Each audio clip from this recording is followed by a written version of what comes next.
Now, if you speak to any particular expert, whether we're talking in the business field, in health, in personal development, or in the improvement of relationships, you speak to anyone that considers themselves an expert, and you say, well, how can I be successful in this particular domain?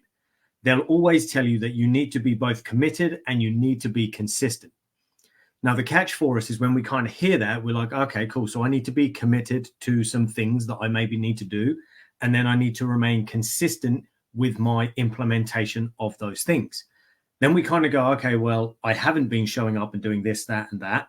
And therefore I haven't been consistent. So therefore, at the moment, I'm displaying an inability to be consistent with my commitments. So this is what's preventing me from getting to my goals. You know, I just struggle with consistency. I'm someone, I don't know how to show up for myself, and I just can't remain on track. I can't stay consistent with it. Now, the catch is this obviously puts us in a bit of a negative light. Like we see ourselves as not quite being good enough to do it. But when we actually sit and think about it, what we would actually realize is that we're already committed and we're already consistent with a whole lot of shit already going on in our lives. The catch-22 is because we haven't reached this idea of success, whether in business, relationships, health, and so on, because we haven't reached that goal, we think that we're no good with consistency. We think we're no good with commitment, but we're losing sight of the fact that in certain areas of life, we're probably already successful, probably already dominating, and therefore already committed and consistent with the actions needed to be successful in those areas.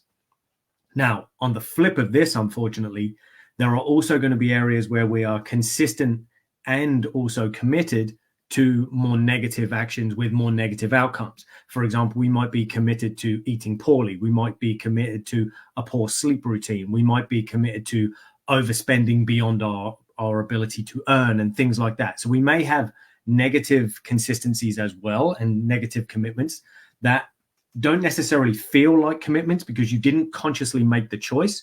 But unfortunately, it's leading to a real outcome in your life because of this repeated pattern of behavior. So therefore, without even choosing it, we've become committed to it. So what we need to do is, of course, sit back with ourselves and go, okay, well, where in my life am I currently committed to things that aren't serving me, that I maybe need to stop or tweak or change? And then where in my life do I need to take some of this commitment and consistency I already have and divert some of that energy into the new actions and the new steps I need to take in order to get me to the goals that I want so I can actually be successful. Because if you can just transfer what you're already doing well into a new domain, it's much easier to stay consistent. We get this quite a lot with people because I work with a lot of busy entrepreneurs and so on, and they're often very successful in business, but struggle like fuck with their body. It's like the business takes priority every single time. And I don't want to get into health too much and waste too much time because that's going to risk my profits. Then my money's going to go down, which is going to make things shitty at home and so on. So there's all these different reasons why they don't want to work on their health. But in reality, the same mindsets and skill sets ultimately in terms of personal development that enable you to be successful in business are the same that enable you to be successful in your health or in your relationships. There are always correlations between the mindsets and the skill sets required, as in the base principles that will allow us to be successful across multiple domains at the same time. We think, unfortunately, that we have to always sacrifice a domain or more in order to be successful in another. Oh, if I want a successful business, that means my relationships have to be sacrificed. Oh, if I want a successful relationship, that means my business has to burn to the ground. Oh, if I want to be healthy, that means I have to burn my business and my relationships to the ground because I'm now focusing on me and I'm too selfish and so on. So there's this idea that we can't have it all.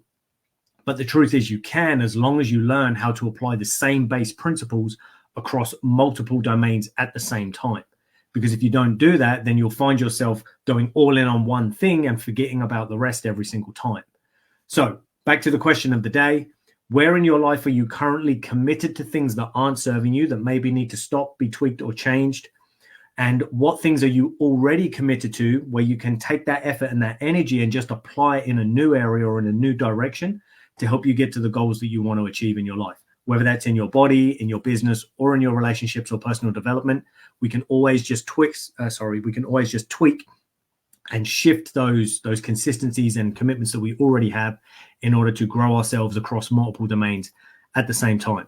So that's all I'm going to leave you guys with today. If you want me to dig into this any deeper, let me know in the comments. And of course, as always, like I say, if you have any questions, let me know. And if not, I look forward to chatting with you guys tomorrow.